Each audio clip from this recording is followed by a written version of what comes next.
Live from the messy room, still messy over here, it's Pop-O-Holics. I'm your host, Christian. This is, of course, the show about hot takes hotter than pancakes. But, nah, I'm not alone. Well, not completely, even though someone bailed. I'm joined by, I think, my best friend. Wow. I really appreciate that. Brian Dupree, how's it going? And I just want to say, Chris is in the process of a move. I'm super excited for him. Him and his wife just bought a home, and it's ridiculously exciting. I can't wait to go visit. We miss him. We miss him. Sorry, I don't know if we made this clear. This is an explicit podcast, but I call Bullwinkle on Chris not being here. Listen, we all got things we're worrying about. Listen, my pregnant fiance's in the other room being like, don't leave me. I'm like all lonely and pregnant. I'm like, I got a podcast to do. I got to deliver the news to people.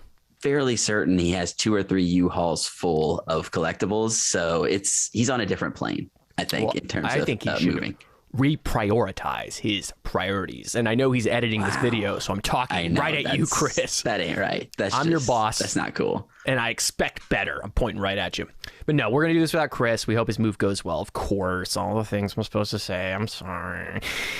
But we're going to carry this, we're going to deliver something back to the Pop-O-Holics community in the form of making this a special YouTube version where we're going to do the whole weekly upload. Normally, the entire weekly upload is exclusive to podcast listeners, but we're going to do Brian's Wacky News Corner, our quick hits, and our community feedback all on video, just because Chris isn't here, and I think it's a special occasion. So we're going to deliver that. It seems a little spiteful, honestly, because this is increasing his workload at the end of the day. But and we're going to go You're long. welcome, Chris. We try to shoot for 45 minutes. We never hit it. And I'm thinking this is going to be a long one, but it's a double decker tonight. It's a double. We're going upper deck, lower deck, a triple decker, quadruple decker, quintuple decker. See, I can just keep going. We're adding. That's a custom toilet. Well, you still want to get the whole weekly upload. If you love this episode, in the show notes of the YouTube video, you can subscribe to the main podcast feed. If you're on the main podcast feed, you know what the deal is with this whole situation. But without further ado, we're going to dive into my favorite part of the show, which is when Brian tells us that wacky news. So Disney Plus Day just happened on November 12th. This was Disney's celebration of 2 years of the Disney Plus streaming service being in existence.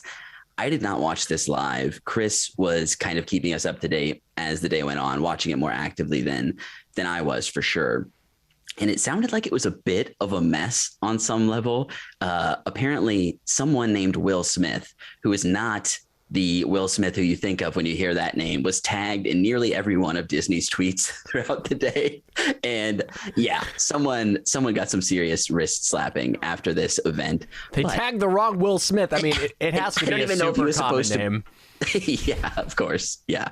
But Will Smith, I apologize for Disney, because that, I'm sure you got spammed with insane amounts of stuff. But let's get into these announcements, Brian. We got Obi-Wan Kenobi concept art. Yeah, I narrowed it down to a handful, because a lot of this stuff is very minimal, but cool if you're interested in how these things are developing and announcement dates and things like that. So you would probably be not interested in this. I'm gonna go through 3 real quick and see if you have anything to say about the 3 of these, and then we'll move on to a handful more. So there was 3 series that were announced or partially expanded in terms of the announcement. We have a new animated series called Spider-Man Freshman Year, which follows Peter Parker on his way to becoming Spider-Man in the MCU, with a journey unlike we've ever seen, in a style that celebrates the character's early comic book roots. So going back to the roots of Spider-Man in aesthetics, at least. And yeah, this it's unknown if Tom Holland is going to be playing the role at this point. That remains to be seen. We do have Jeff Trammell as the executive producer and head writer. As well, we talked about Catherine Hahn being cast in an Agatha spinoff series. We've gotten a logo and title for that called Agatha House of Harkness, which apparently Kevin Feige is lovingly calling Agatha Ho, H-O-H. I'm so sorry. That's really bad. Catherine Hahn is coming back as Agatha in House of Harkness. it's a name. It kind of makes me excited about. I want to get into the history of Agatha, so I'm interested in her former escapades. So this kind of makes me think of a familial line or something like that that's going to get into her history and could be pretty interesting. Do you think this is going to have a tie-in to the Hocus Pocus sequel? We can only hope, honestly. I wasn't going to talk about that, but I appreciate the shout out because this is something that many people grew up watching throughout the course of their childhood. Just tie it in. Who gives? I don't know why Disney is holding punches. Just be like, yes, Hocus Pocus is now part of the MCU, and just start doing it. You know, we're building up to Star Wars eventually being part of the MCU. Yeah, House of Hocus Pocus. So Jack Schaefer is going to be serving as executive producer and head writer, who also had the same roles for WandaVision. So if you like that, definitely looking forward to that one. We also have Marvel Zombies, another animated show that, quote, reimagines the Marvel universe as a new generation of heroes battle against an ever-spreading zombie scourge. Plague stories. It's what everyone's looking for right now these days. So do you think Disney's very much on the pulse of what the people want? This was a test episode.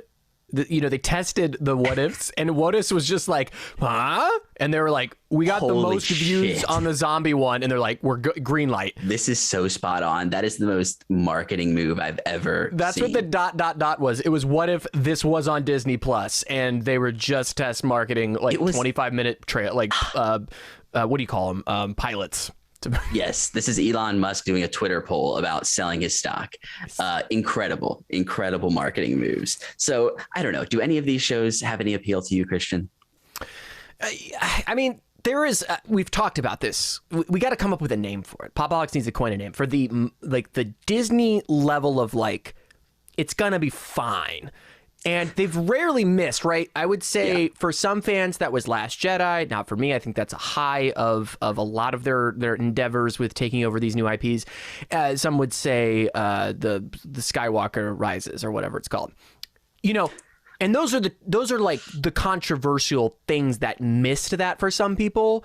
But Disney's always putting out the fine, and I have come to expect that some of these series will surprise me based on I don't think I want that. And I watched the Agatha Harkness thing, and I'm like, Catherine Hahn is a revelation.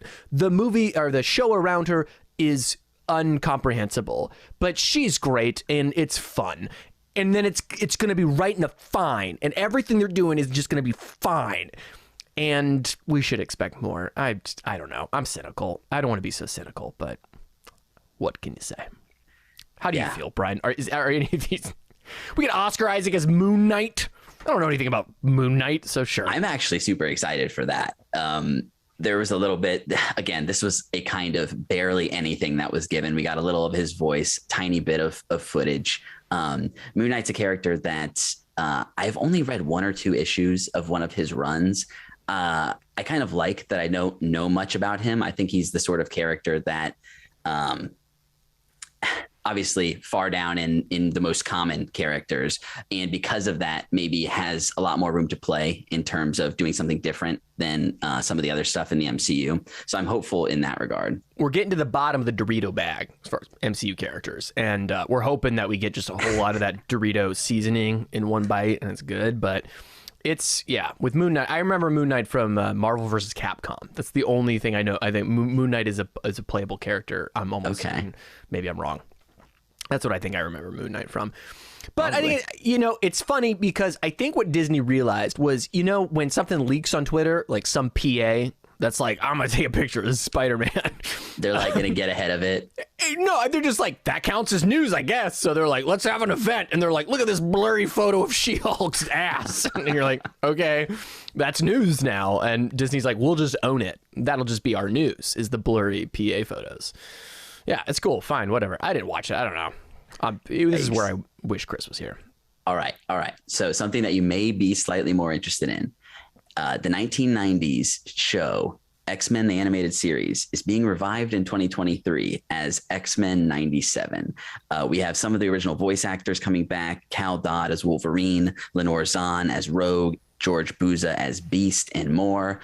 Did you ever watch this show? I feel like I'm not sure I ever watched any episodes, but I have incredible memories of playing the Chuck E. Cheese arcade game. Yeah. Yes, that was Classic. based on this, I believe. And I'm kind of just excited for it conceptually because of that. I know a lot of people grew up watching this version of X-Men. Did you ever actually watch this show? Oh yeah, I watched the heck out of it. I have no idea. I tried to rewatch it because they've had the X-Men series on Disney Plus since like Disney Plus launched because they bought Fox so quickly during that streaming announcement. Right. So I tried to rewatch it. It is borderline unwatchable as an adult because it just drags and the animation's horrible. Sorry to people who love that series. I loved it too. I just I don't have the fond memories that I do of maybe like the first season of the Pokemon anime series or something from that period of my life.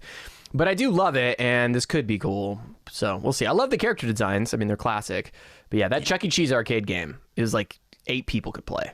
That was what I remember from it. All your friends. The entire pizza party. Only 1 quarter as well. One quarter. Just classic. So yeah, that's X-Men 97. That'll be coming out in 2023. Can I pitch something to you, though? That would be even better. Sell me. Ready?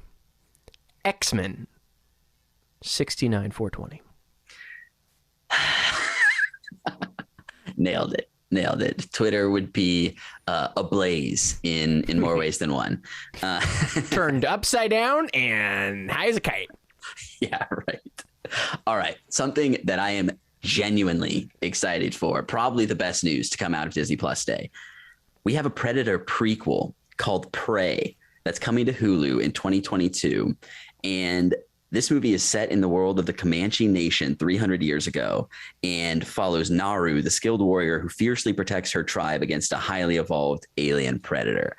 It's Predator in the past. And I know a lot of people think it's a terrible movie. I had so much fun with The Predator for what it was when it came out. We talked about it on the podcast. It's not an incredible movie by any stretch of the imagination, but the tone that it plays with, the special effects, there was more than enough for me to enjoy in terms of this style of movie. I think there's a lot of potential for putting the Predator in this time period. How do you feel about this? I'm the Pop-O-Holics staple Predator fanboy. I love all the Predator movies. Yeah, I even like who did one. It was Guillermo del Toro. Was it with was that who directed that one? I believe it was him. If it wasn't, it was someone else. Directed the one with dude from That 70s Show, who I love, and I can't remember his name now. But Blanken, not Ashton. Remember. It's Venom. He played Venom famously. Oh, Chris, this might be an edit. Eric Foreman is Topher Grace. Topher Grace, yes. We got there. The one with Topher. Oh, it's just getting worse. The one with Topher Grace. I even like that one, but I love the original Predator. And you buried the lead. Who's directing this, Brian? It's none other than Dan Trachtenberg. Yes, I apologize. Yes, directed by Dan Trachtenberg. And that's what has me most pumped. He made a really cool Cloverfield movie. He was supposed to do the Uncharted one. Was in talks to do that. Was the director assigned to that for a number of years. So I'm excited to see what his next output is. I would be excited about anything that he's going to produce. But that gives me the most hope because and taking it back in the past, I think he's going to do, hopefully, what the smart thing to do is just boil it down to its essentials, which is apex predator versus humans who are normally the apex predator, and they clash, right? And we feel like the person has no chance, and they thrive in this in spite of being outgunned and outmatched by a superior predator. That's it. That's what the Predator series is. Just do that, and you got to boil down to its essence. Yeah, I love the Predator. I love the design of Predator. I love I just love the aesthetic of it, and it's so stupid. There's not a lot of substance other than this man versus unknown predator. Give it to me. It's good. All right, that's Prey, the Predator prequel, coming to Hulu in 2022 at some point. All right, last one. This is a show I grew up really enjoying. The Proud Family, Louder and Prouder. They're bringing back the Proud Family, and I don't know if you ever watched this one growing up. Disney Channel show. I don't remember a lot of specific episodes from shows from my childhood, but the Proud Family theme song, when I saw this news, it immediately started playing in my head. It was just immediately right there. Some classic characters, the father, kind of this Looney Tunes level ridiculous. The grandmother, Sugar Mama, who's obsessed with professional wrestling. Just iconic stuff. And I'm happy to see the show being brought back for kids today, even though it's not something that I'll watch. If I had kids, I would be happy to show them this sort of show from what I remember about it. Did you ever watch The Proud Family growing up? Were you a Disney Channel kid at all? I was super Disney Channel, and it took me looking it up to remember what it was. But I believe this is, if I'm not mistaken, the only thing I knew about it, because I don't think I watched it, was when they ran the trailers for this back in the day. It was this joke that I'll never forget, and it was, why did the monkey fall out of the tree? And it's like, because he was dead. And that was like the hook of the trailer. And I heard that like 100 times, and I still think about it to this day. So forever. It's a pretty good joke. Cultural, kind of dark. Yeah, it's a little dark. I'm gonna play the theme song, Brian, for like a second, because I gotta hear this. I don't remember the theme song. The Proud Family. What? You and me will always be tied. 100%. We won't play it a little more, but it came back immediately. it flooded through me like an endorphin rush. It was good. So yeah, that's The Proud Family, Louder and Prouder. That'll be coming out in right. Yes. Yes. They'll push your buttons and make you want to love them. It's great stuff. That's February 2022. So that's coming out right around the corner. All right. Last piece of news proper. Martin Scorsese. It's been announced that he's making a musical biopic about the Grateful Dead with Jonah Hill set to star as Jerry Garcia. So I'm not personally a Deadhead, as they say. I've honestly never been able to get into their music much. I've given it a couple times and can appreciate that it's that they're quality musicians, but it's never particularly been my style. But obviously, there's a period of time that continues to this day where they have insane amounts of loyal cult-like followers who either travel around with them or always see them when they come and perform. And it's a real community of music lovers. And I know Jerry Garcia has sadly passed, but the band, along with people like John Mayer, continue to play and tour as Dead and Company. So very cool, kind of very tight-knit community there. I'm not sure. I don't know too much about the history of this. And because of that, this kind of piques my interest. It's Martin Scorsese, who has done some classic musical documentaries like The Last Waltz in the 70s, as well as others. And it's Martin Scorsese. So anything he does, I'm going to be there for. I saw someone on Twitter, I apologize, I can't remember who was saying, Martin Scorsese won't stop until Jonah Hill gets an Oscar. And I'm super here for that and appreciate it, because Jonah Hill is a very quality actor, I think. And I'm the last movie I saw him in was War Dogs, so I heavily disagree. But okay. He has been in movies that I like. I don't want to poo-poo him so much. He just always tends to make a choice. He has like that Jared Leto problem where like he makes a strong choice that sometimes I don't agree with. But if anybody, to comment on the overall project, I'm so glad if there's anybody that can explain to me what the hell is up with the Grateful Dead and their fan base and what made that special, then Scorsese is going to be the man to do it, because I, for the life of me, don't understand it. It's every time someone tries to explain to me, I'm like, I think you just like marijuana.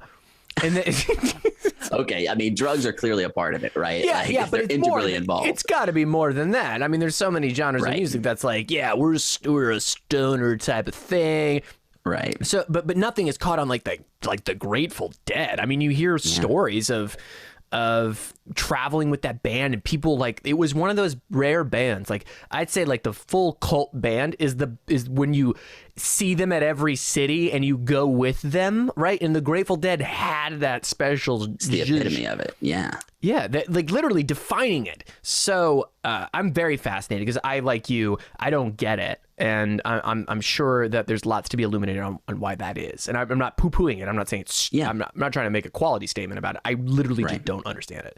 So exactly. I'm excited. Yeah, so this is being written by Scott Alexander and Larry Karaszewski, who previously wrote The People versus O.J. Simpson, Ed Wood, and Dolomite Is My Name. So quality pair of writers there as well. All right, I'm going to move into some stuff that's coming out either streaming or in theatrical this week. So starting with something that's coming to Netflix, we have got part 2, the second set of 5 episodes of Masters of the Universe Revelation. So this will be out on Tuesday, the 23rd, and follows He-Man and his friends. It is a reboot, or it's a sequel to the 1983 TV series, and it is created by Kevin Smith, starring Chris Wood, Mark Hamill, Sarah Michelle Gellar, Liam Cunningham, Lena Headey, and many more. And I really wish Chris was here to talk about this because he absolutely loved the first 5 episodes, and this came out sooner than I think they had originally thought it would. They thought it was going to come out next year at some point. But yeah, the second set of 5 episodes is going to be out on Netflix. I'm not going to get into plot stuff because I have some idea of where it leaves off. But if you haven't checked this out, it's definitely a good time to go watch those first 5 episodes. And you can watch the whole season starting Tuesday. So that's Masters of the Universe Revelation Part 2 coming to Netflix. Controversial first season, as I recall. I still haven't seen it, but if this gets controversial to the neckbeards, yes. Well, maybe. I mean, yeah, we got some neckbeards. Oh, Brian, I think this is a self-own of the worst kind. We're the problem. I grow a lot of hair on my mustache, to be fair, but eyebrows are fading. Okay. So yeah, also coming this Wednesday, Hawkeye, the new show, is coming to Disney Plus. So this is created by Jonathan Igla and stars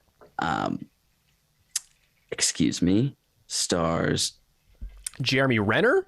Stars Jeremy Renner, obviously, as Hawkeye, and this takes place after the events of Endgame, and Igla serves as the head writer, with Rhys Thomas leading as the director. The premise of the show: while in New York City, post-blip, Clinton Barton must work together with the young archer Kate Bishop to confront enemies from his past as Ronin in order to get back to his family in time for Christmas. A classic Christmas conundrum with some Hawkeye. The trailer for this show honestly looked kind of like a joy. A breath of fresh air in the MCU, especially with a character who has a lot of pain and baggage. So I got to imagine that there's going to be some darker elements to this show that aren't necessarily present in the trailer that I saw. But yeah, definitely excited to see what Jeremy Renner can do and expand upon this character. I murdered criminals in cold blood. Have a holly jolly Christmas. It's the best time of the...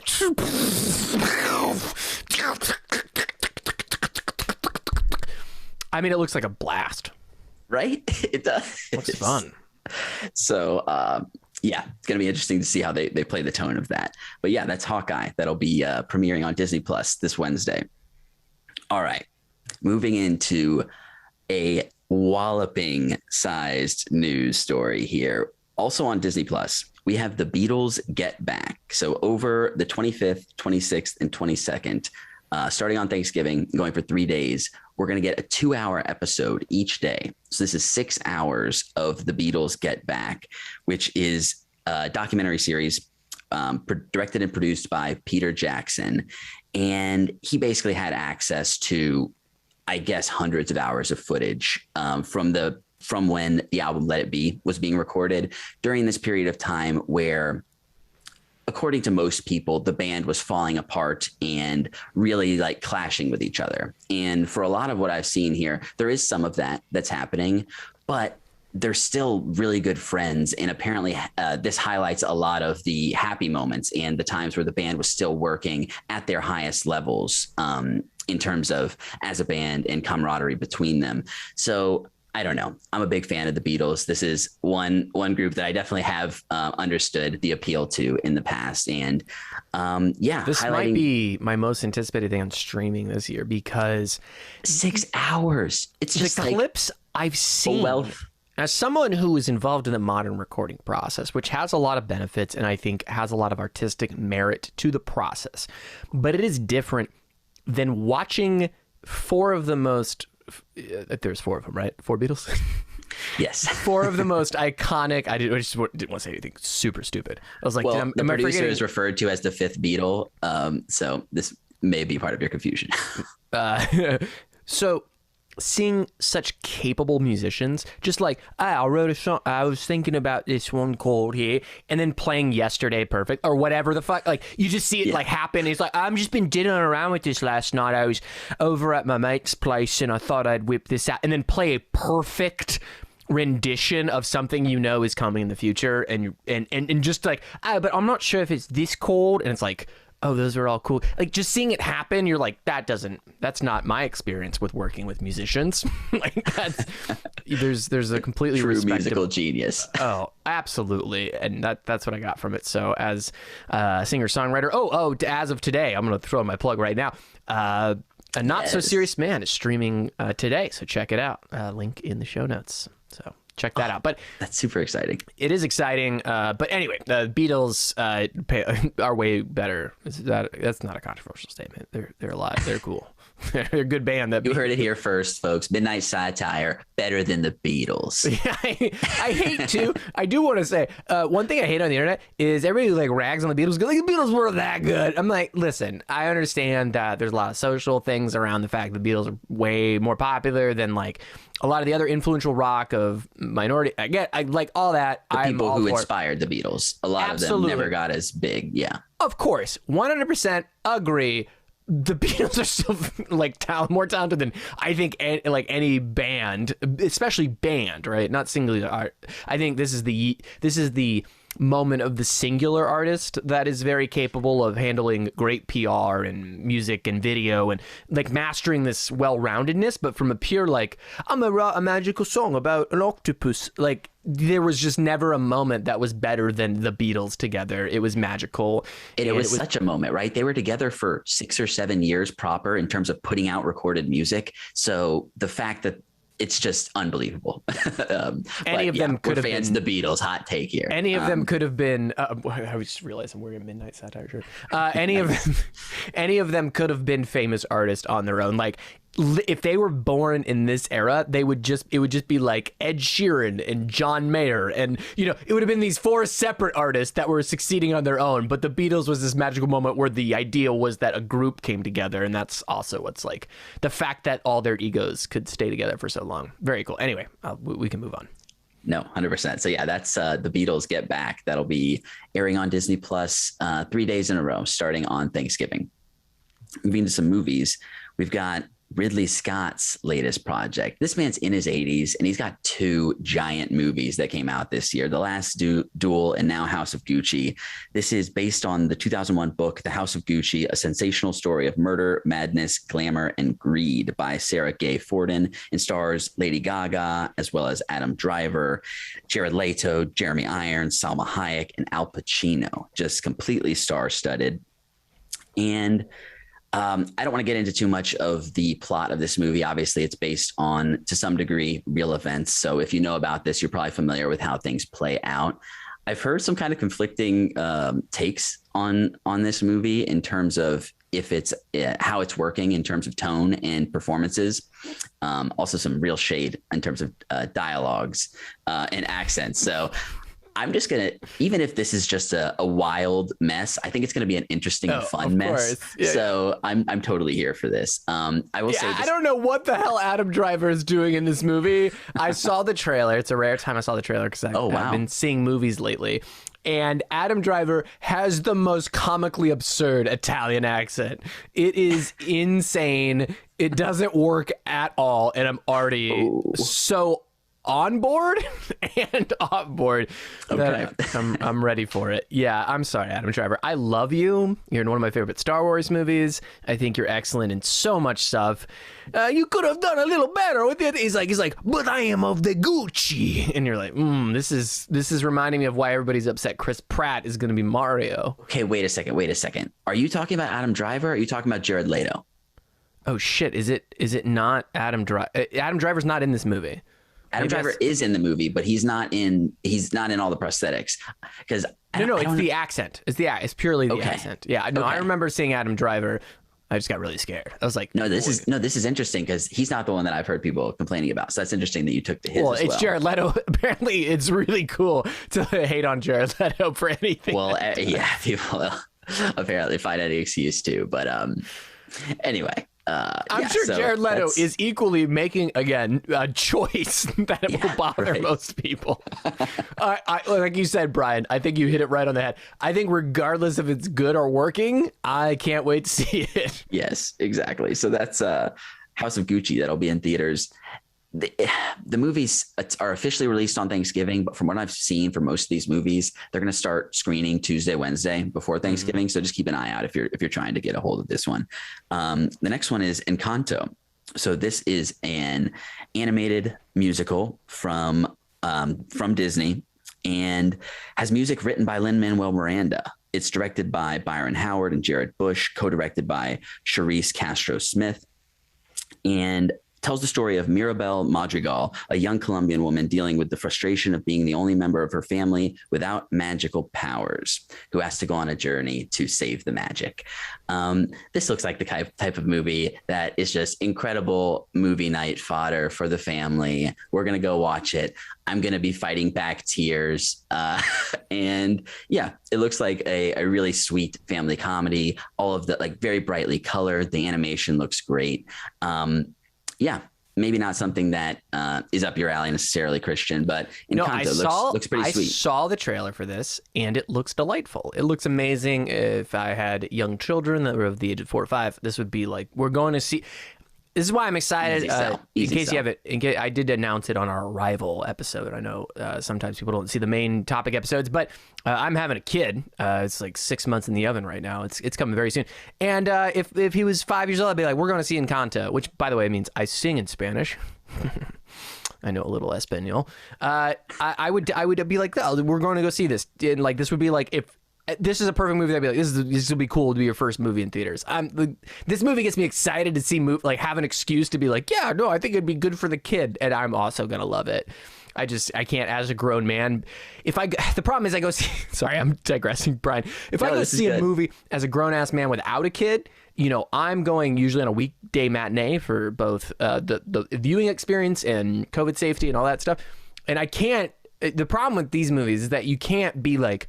Look like me alone with a big ass soda, big ass popcorn in a theater at 3 o'clock in the afternoon on Tuesday, because there's just kids everywhere and they make for a bad viewing experience. But also, I'm just all the parents are like, what is that person doing? He's sketching. Everyone's just like sitting multiple seats away from you, even though that they got the seat next to you. Yeah, and they're just like, don't go near that man. He's alone watching Encanto. So that popcorn looks delicious, but do not take it from him. He's gonna try. He's gonna try to give you nerds. Do not take it from him. He is an incel. Anyway, this is bad. All right, moving out of that. We have Resident Evil Welcome to Raccoon City also coming to theaters this week. So this is a reboot of the Resident Evil series and serves as a adaptation of the first 2 games, the story around the first 2 games, if I understand correctly. So the plot of this, once the booming home of pharmaceutical giant Umbrella Corporation, Raccoon City is now a dying Midwestern town. The company's exodus left the city a wasteland with great evil brewing below the surface. It's a zombie thing. I don't know what this description is. It's it was really inventive and cool for like the 90s. And now it's like, again, it's like, yeah, I guess zombie pandemic stories. They're just like, you throw a rock and you hit one of these stories these days. But this is not really something. This is the first time in video games they did this is the first big tribute to all the great, I will say the first Resident Evil movie, when it came out, I did enjoy it. I haven't rewatched it in many years, but I had a good time with it at the time, at least. As like a B movie, the story itself of like what Resident Evil means to fans of it is that it is like Resident Evil 4 to this day is one of my favorite video games of all time. I love that game, and the first one was a revelation for like doing 70s zombie horror in a video game and doing it right from a Japanese developer. But again, we get this translation problem of like, I mean, I hope it's good. I don't want to count it out already, but it's something that was birthed to film, was recreated not as a titular intellectual property, but translated to a video game, and now is trying to make it back to film. It's inherently a copy of a copy of a copy, and I think it's inherently cursed to be anything that's of any other than a fun B movie. That's the best hope it can be. I'm sorry, but I'm not sure it wants to be anything more than that. So that's great. Perfect. And it should be the best B movie, which is like the first Resident Evil film. It's just always so interesting to think of these things that translated over from other mediums and was recreated just because they didn't have the IP to, Day of Dawn. This would have been called Dawn of the Dead if the creators could have called it what they were thinking about.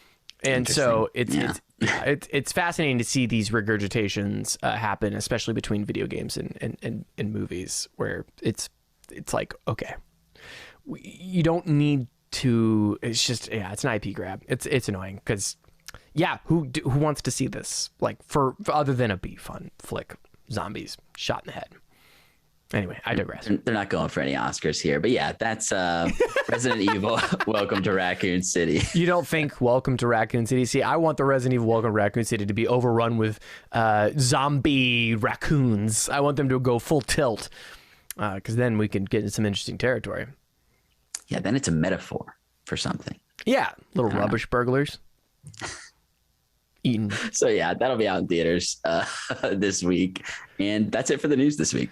Brian, the news was so tasty and wacky. Thank you so much for bringing it to us. Let's dive into what we've been consuming with our quick hits. Quick hits, normally reserved for just our podcast feed listeners, but we're doing it on the video today, is where we come to talk about our not our favorite things, but the things we've been consuming in pop culture recently. Are they our favorite things? I don't know. You'll find out. What's one of my favorite things? Apex Legends. It's on season 11. It is the battle royale available for every console you can imagine. I'm currently playing on a PS5, which I'm enjoying immensely. And every time I think I've brought it up 4 times on the show because it's just my in-between game. I had played Guardians of the Galaxy, which I beat, which is a huge recommend, unexpected treasure. And I'm in between games and something to fill the void. Brian's waiting for Rocket League to update, so I can't play Rocket League with him. It's updated now. It only took 5 hours to catch up, but I'm back, baby. I was mentioning my pregnant fiance. I think she took a flu shot today, so I think if we wrap this whole episode up quickly, we might be able to get a few games in because she's going to be zonked out, flu shot and whatnot. Anyway, so Apex Legends is the battle royale from Respawn Entertainment, who has done the Jedi Fallen Order games as well as Titanfall, and this is running off the Titanfall engine, and it's been out for a while. Fortnite is really the big BR game, right? And everything else has been chasing the coattails of Fortnite. But for my money, Apex is my favorite battle royale. I'm not a huge fan of this genre as a whole, but every time I revisit it, they're making constant updates. They've added characters that I just love. They add a huge diversity of characters. They just added an openly gay character recently, and their new character in season 11 is Ash, who's like this robot assassin. And just the mechanics and how tightly it plays, how well the servers work, how quickly it is to get in a game. On PS5, it's so quick. And it's just a fun, tight shooter. And I'm just enjoying the heck out of it. It's fun to play with friends. I'm gonna end with this. If you play Apex Legends, at us. I'm at Christian Katie on the Twitters, or at Pop-O-Holics. And let's hook up. Let's play a game together because I'm having a hell of a time. I love revisiting this game. Every time I do, I fall in love with it again. I think it's just so much fun. It's got you know what it is, Brian? There's something called time to kill. Do you know what the time to kill metric is in like a video game? You ever heard of this term? I feel like I've heard the term, but I'm not sure if it's the time between you getting kills or you being killed. Yeah. So what it derives, and I find that a lot of people, this is where they draw their lines of what kind of shooter specifically they're going to be into, which is that from the time you engage and you start getting shots on a person, how long does it take for you to kill the person? How long does it take to knock the opponent out, so to speak? And most games, I would say, actually lean towards a very short time to kill, which is like Call of Duty, which is that classic. I respawn in 5 seconds. I'm around a corner. I see a face. I hit the gun. And as long as I hit them in the face with any of the guns from any reasonable distance that gun would do fatal damage, they'll be dead. So realistic. But the problem is it's a video game. And as much as you chase realism, it's a video game. So inevitably, that just does this incentive of every time I run around a corner, I'm going to point my gun at where the timing of someone coming around the corner would be, and if I just hit the trigger right, they're dead. And so it's a very annoying game to get into because it's just learning where people's heads will be around corners. Like, wow, that's I the never game. thought about it like that. It makes sense though. Yeah. I mean, there's people that get the time, and it's not that simple. And pro gamers will come at me. There's a lot of nuance in high level play. I'm not going to say there isn't because it's that, but for a casual gamer like myself, it ends up just being, I don't know the level. This corner is a choke point in which if someone shoots me with that, it's game over. In Apex, the time to kill is very high, which is a huge complaint from a lot of hardcore gamers. But I find it's just like Halo, which I always love too, because it's a video game. It's not real life. I'm not going there to be like, what the bullet would have killed him, because there's so many other problems with that when you go into video game shit. My thing is, I love the fact that the engagement in the play is prolonged. So it's not just about I headed around a corner that should normally go. There's a lot of team play. The character abilities play into it. Your different kit and the weapons you choose play into it. And that just adds for a lot of variety. That isn't, I ran around the wrong corner and I should have ducked or I should have waited and now I'm just dead and whatever. There's a lot more thinking and nuance and gameplay to be had and fun to be had. And I just enjoy that it takes that chance. The movement's really great. It's just such a tightly controlled game. Love Apex. It's on season 11. It's really great. Brian, you played like a game of it a few seasons ago when I kind of just was like, try it out. It's not for you. I'm sorry. It's not. No, unfortunately. But I did try, to my credit. You did a good job. But that's Apex Legends. Hit me up. I'll be in your group. I squad with anybody who will talk to me and will just is not an asshole. I'm down with that. So yes, and then I want to talk about a documentary that I watched. I did not catch all of it. I will, full transparency. I walked in maybe towards the first half, like end of first half. It's called Found, and it's on Netflix. But you need to understand one thing about Found, is that whoever you are, no matter your beliefs, I do believe if you watch Found, you will be crying within moments. It does not take long in Found. Oh, man. I popped in. Didn't know what was going on. 10 minutes later, bawling my eyes out. In prolonged through, I finished it from the ending of the second half to the sustained. It tells the story. It's a documentary, and it's about this young Chinese woman who has a business, and her business is finding orphaned Chinese girls, their adopted parents in the West, and connecting them back with their family in the East. Because there was this rule in China that the government did, which was you could only have one kid. So what happened is it wasn't actually that you could have one kid, I don't think. It was that you had to pay like a huge tax or whatever. So these poor families couldn't afford to have more than one kid. And oftentimes it was unfortunate if it wasn't a boy, because like women's rights in China weren't like they are now, and it just wasn't in the same place. So it was, if you have a girl, it's such an economic burden that you need to orphan her, or else it's going to be very hard to survive. So a lot of parents that were not malintent, they wanted to keep their children, just couldn't economically sustain the fines or whatever it was to keep a girl child. So in the 90s, early 2000s, there was a giant influx of orphaned Chinese girls. And so this girl who's the documentary centers around, her work being an orphaned Chinese girl from this time period is to connect people with their families, because she met a lot of mothers that were like, I didn't want to leave my kid and I worry about them all the time. And she is trying to use the latest in DNA testing, where you do like Ancestry.com and all that other stuff, 21andMe, 22andMe, whatever it is, to connect like long lost relatives. She's using that data and then getting samples from both parties and then matching them, seeing if the orphaned girls, the girls that were adopted, want to meet them, taking them on pilgrimages. And it focuses primarily on, I think, 3 or 4 young Chinese Americans and their adopted families, and going back on a pilgrimage to China to meet their nannies and stuff that like took care of them in the orphanage during their first couple of years of life.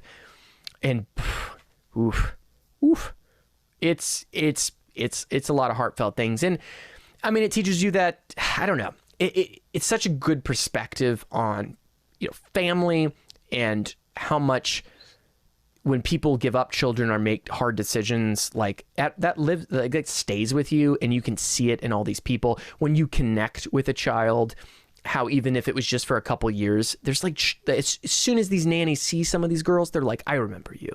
I had a nickname for you. And I remember you always cried and you always liked this one thing. And just such the emotional bringing them together to meet each other. And, the kids thinking thank you for taking care of me, even though you didn't know me.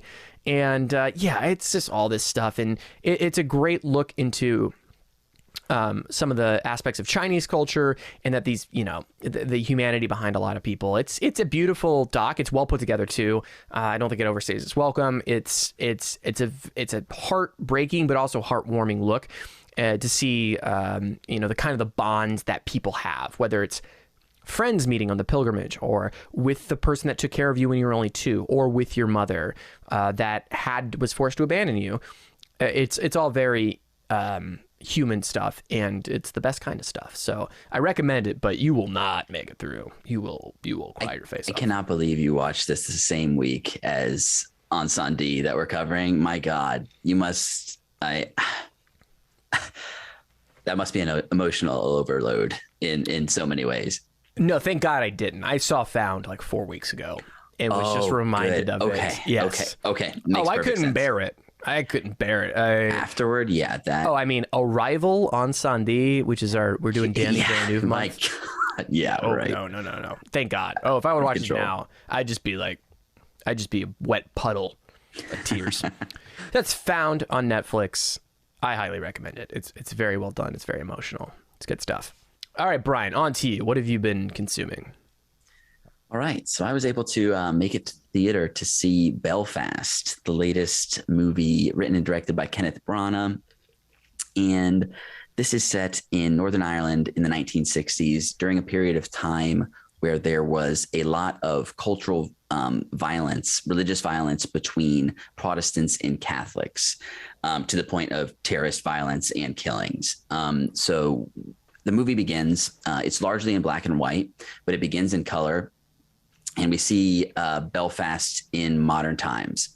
And it does this brilliant and beautiful thing where we come over this stone fence and stone wall into the past, into the black and white and the period. And the movie kind of just starts with a literal explosion. So we basically see the first instance of violence that happens in this small town, basically one street in Belfast, where our main character and his family live. And it just throws you right in, and it's immediately emotionally gripping.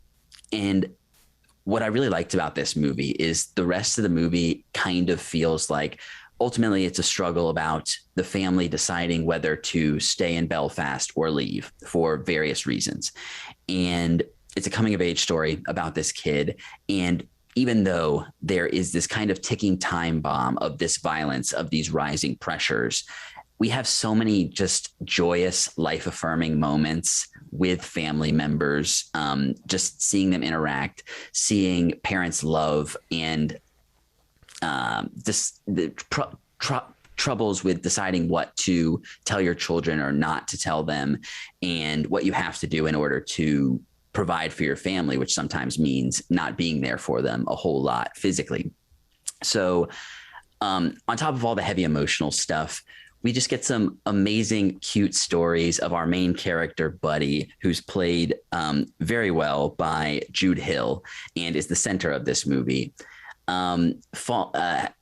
Having a crush on this girl in his class, and the way they do classes, depending on your test scores, you get closer to the front of the class. So he's studying with his grandpa to try and be able to sit next to this girl who he's sweet on. And it's just this beautiful, childish stuff that's caught up in these really deep religious terrorist times in Northern Ireland that I was very unfamiliar with actually what was going on. And we get some kind of radio and TV stuff about what's actually happening. The violence is happening outside of this this one street, but it's this microcosm of what was going on in Northern Ireland at the time between Catholics and Protestants, and also just this story about what it means to have a community and have a home, and all of the difficulties with having to potentially separate yourself from that, and how difficult that can be, especially when you're growing up.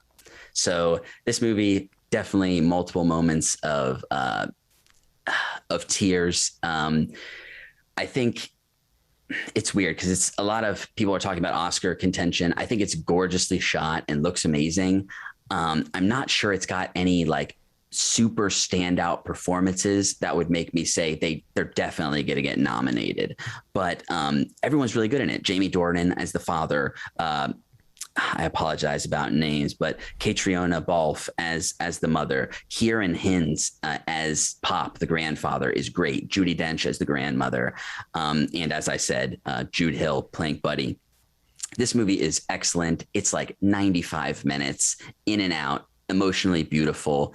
And I had a really good time with Belfast. Yeah, it has a lot of elements of, it's written and directed by Kenneth Branagh, and he's done a lot of work in recreating a lot of modern Shakespeare, right? So that tied in with the fact that it comes from a lot of Kenneth Branagh's childhood, from what I'm reading, is kind of recipe to be very, very, especially being a tight movie.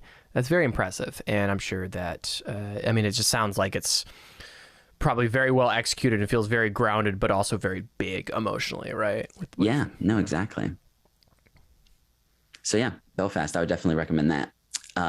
Also got a chance to see the beta test. So I think this may have had a limited theatrical release, but it wasn't playing anywhere by me, unfortunately. But this is the latest feature from Jim Cummings, who writes, directs, and stars in this. I think I talked about his last movie that came out last year, The Wolf of Snow Hollow, on the podcast. I can't remember if I did, but a very fun movie. Fun, maybe a weird way to talk about it, but it's a story about a series of murders happening in this town and the supposed werewolf that is responsible for them. But it's also really a story about toxic masculinity and kind of this very broken man and him coming to terms with that, which seems to be a theme of his work. So moving into that, I haven't seen his first movie, Thunder Road, which is acclaimed as well, supposed to be really good. I got to check that out. But the beta test is a dark comedy that follows a talent agent who is the manifestation of some sick part of Hollywood that is just completely self-absorbed and just selling bullshit wholesale all the time. And you see, it's the sort of movie that it does not allow you to be comfortable the entire time, because the whole time the character is just saying or doing things that either would normally be embarrassing and just takes it and continues smiling and saying the lines, the sales pitches that he's supposed to deliver. But it really highlights how sick a lot of elements of certain parts of this industry are. At one point, I'm not going to spoil it, but sorry. It's got very black comedy Mad Men vibes to it. I haven't seen Mad Men, but I feel like that's probably spot on. The driving force of what this movie is actually about is it starts off with him getting a random unmarked letter inviting him to a no strings attached sexual party or something, where you check off all of your preferences and go and meet up, no strings attached. So him reacting to this is what drives the rest of the movie. And I was just engrossed with it the whole time. And it's the sort of thing, there was a movie that came out in 2019 called The Assistant, which was very much a reaction to Harvey Weinstein being taken down, and shows the perspective of an assistant in a firm, like in a talent agency sort of firm, like major producer sort of thing, and gives you the on the ground perspective, and is really excellent. So I would highly recommend that for some sort of expose of the dark side of Hollywood. The beta test shows it from someone who maybe is not as high up as someone like a Harvey Weinstein, but definitely cut from the same cloth in terms of view of the world and what he's doing. So yeah, I'm kind of babbling at this point, but Jim Cummings, if you haven't seen him, he's definitely a force to be reckoned with. And I will definitely be seeing any movie this guy puts out, because he's always taking big swings and trying to say something, and is a really quality actor on top of it that holds these movies together. Yeah, I've seen a little bit of the screenshots and trailer from just looking up. And it has this kind of like American Psycho type of vibe, but a little more like bouncy and buoyant. And yep, I gotta say, it's right up my alley. So this looks really good. I actually am interested to check this out. So that is the beta test on VOD right now, and Christian might be checking that one out because that looks cool. Nice. Very cool. So that'll do it for quick hits. Let's wrap up this show with the way we close our shows, which is with community feedback. Welcome back to the community feedback section. As the title states, sometimes there is a poll. And this week, there is. You can vote on our polls by visiting us on Twitter at Pop-O-Holics. Link in the show notes. I'm trying to do a Chris impression. I'm not doing a very good job. Yes, we had a poll. We have some community feedback. If you want to get featured in the community feedback section, by the way, is vote on the poll, comment on the poll. Interact with us on social media, and we'll take this time to shout you out. Rate us 5 stars on Apple Podcast or your podcatcher of choice, or just send us an email at popholicscast@gmail.com if you want to be featured. This is where we interact with said community. But we do a poll. Right now, they're once a month, I think. They're monthly polls, if I'm not mistaken, to our current cadence of polls. And we posted a poll. We're doing Danny Villeneuve for our main topic episodes, which are on Wednesday. So right before you get that big Thanksgiving meal inside you, go on and check out that new episode we got. We're talking Incendie, so looking forward to that. And we put a couple of films. Incendie is not on this one. A couple of Danny Villeneuve films to vote on. And we said, what's your favorite Danny Villeneuve film? And it was Arrival, Blade Runner 2049, Sicario, and Dune. We had a lot of responses, so thank you so much for voting on these polls. Again, these are on Twitter. And with 44%, we have Arrival. Yes, we do. As the champion. Hell yeah. And I think this is a good take. I think it's a good take. I actually I love different parts of each of his films in strong ways, but Arrival is almost a masterpiece, I think. It's so good. Revisiting it, especially, just crying my face off. And it's hype film. It's not one of these big idea films that doesn't feel like it's up its own ass. So I'm for it. Brian, what do you think about these results? I was pushing for this. I was pushing for Arrival. There was a time when this poll was tied between Blade Runner 2049 and Arrival. And I was like, people, we need to break this tie. And Blade Runner took the lead initially, but Arrival, as it should, legged it out and got there. So I was definitely in support of this. Coming back to real horse race. It was. It was exciting to watch. I normally vote on our polls just because I want my outcome to happen, because I'm egotistical. And I totally forgot to vote on the poll. So don't be like me. Make sure you get in on these polls by following us on Twitter. We also got some hot takes. Yeah. We did get some hot takes. I do want to say Blade Runner 2049, again, 38%. So it was down to 1 or 2 votes with the response close. We had.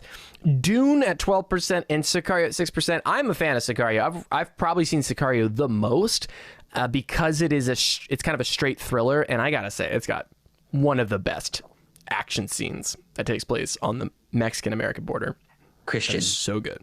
Someone else independently was surprised I hadn't seen this and brought up that exact scene to me just like 3 days ago. It's one of the most masterful action set pieces ever, because I don't think a whole lot happens, but just the tension in it is so good. It is a perfect dance of music and stuff. We did get some hot takes.